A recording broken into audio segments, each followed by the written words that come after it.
বয়স 20-এর থেকে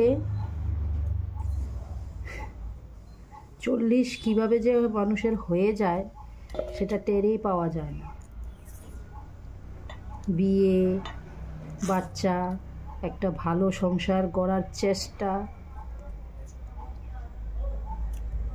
তার মধ্যে নানান ধরনের কত রকমের টেনশন, নানান ধরনের চিন্তা ভাবনা করতে করতে জীবনের মূল্যবান সময় যে কীভাবে পার হয়ে যায় আমরা টেরই পাই না।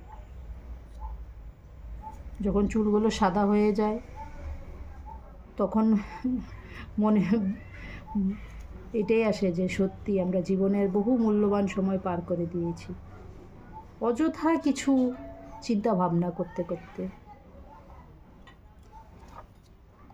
তখন জীবনটা মূল্যহীন বলে মনে হয়।